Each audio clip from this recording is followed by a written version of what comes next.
అనంతపురం జిల్లా రాయదుర్గం నియోజకవర్గంలోని మండలాల్లో త్రాగునీరు సాగునీరు అందిస్తున్న తుంగభద్ర ఎగువ కాలువకు రాయదుర్గం శాసనసభ్యులు కాల్వ శ్రీనివాసులు ఘనంగా పూజలు నిర్వహించారు. ఈ నేపథ్యంలో హెచ్ఎల్సీ అధికారులతో కలిసి బొమ్మనహాల్ మండలంలోని హెచ్ఎల్సీ కాలువ వద్ద గంగా పూజ చేశారు. ఒక్కొక్క నీటి బొట్టు చాలా విలువైనవని ప్రతి ఒక్కరూ జాగ్రత్తగా వాడుకోవాలని ఆయన సూచించారు. ఈ ఏడాది కర్ణాటకలో కురిసిన భారీ వర్షాల వల్ల ఆంధ్రాలోని అనంతపురం, కడప జిల్లాలో తుంగభద్ర జలాల వల్ల త్రాగునీటితో పాటు రైతులకు పండించే పంటలు సరిపడా నీరు సమృద్ధిగా వచ్చే అవకాశం ఉందన్నారు.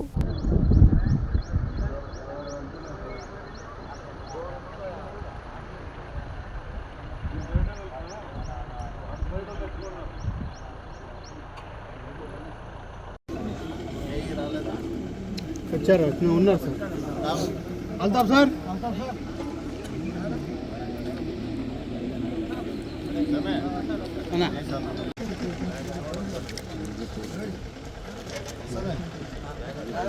వచ్చారు మీరు వస్తారు పోలనా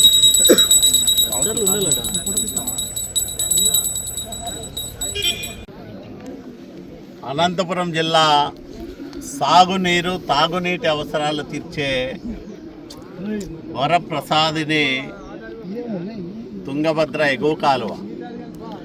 మనం ఇక్కడ చూస్తూ ఉన్నాం, కర్ణాటకలో ఆధునీకరణ పనులు పూర్తయి అక్కడి వరకు నీళ్లు బాగా వస్తున్నాయి. 5 సంవత్సరాల జగన్మోహన్ రెడ్డి పాలనలో తుంగభద్ర ఎగువ కాలువ ఒక అనాథలా మారిపోయి ₹1 ఖర్చు పెట్టుకోకుండా, ఒక గంపెడు మట్టి కూడా ఎక్కడ ఎత్తేయకోకుండా, నిర్వహణకు ఒక్క పైసా విధించుకోకుండా హెచ్ఎల్సీ నీటి నిర్వహణ పైన తీవ్రమైన నిర్లక్ష్యం 5 సంవత్సరాల కాలం కొనసాగిన కారణంగా ఈరోజు అనేక ఇబ్బందులు ఎదుర్కొంటా ఉన్నాం.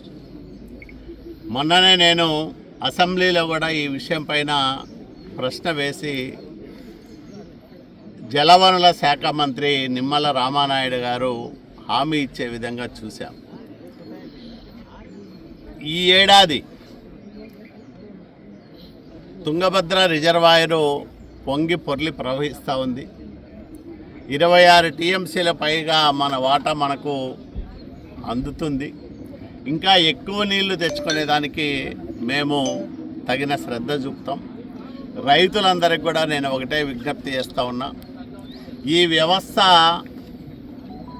వర్షానికి తోడుగా నీటిని సరఫరా చేయడానికి రూపొందించిన వ్యవస్థ. అయితే వర్షాలు సక్రమంగా కురవడం లేదు. మొత్తం నీటి వినియోగం అంతా కూడా హెచ్ఎల్సీ నీటితోనే జరగాలంటే చాలా కష్టసాధ్యమైన అంశం.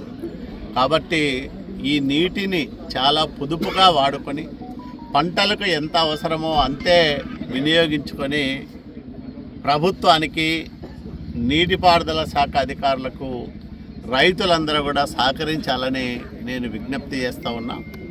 ప్రతి నీటి చుక్క చాలా విలువైనది, ఖరీదైనది.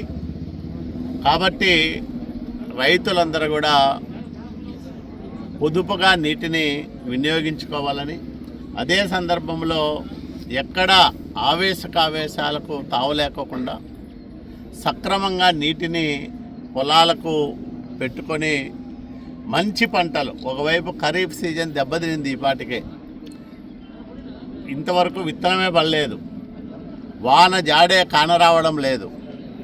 ఇలాంటి నేపథ్యంలో అందే ప్రతి నీటి బొట్టును సద్వినియోగం చేసుకోవడంతో పాటు ఆయకట్టు భూముల్లోనైనా పంటలు పండితే ఎంతో ఉపశమనంగా ఉంటుంది. కాబట్టి రైతులందరికీ కూడా నేను ఒకటే విజ్ఞప్తి చేస్తున్నా, మీ ఆయకట్టు భూముల్లో మీరు మంచి పంటలు సాగు చేసి అధిక దిగుబడి పొందాలని నేను మనసారా కోరుకుంటా ఉన్నా.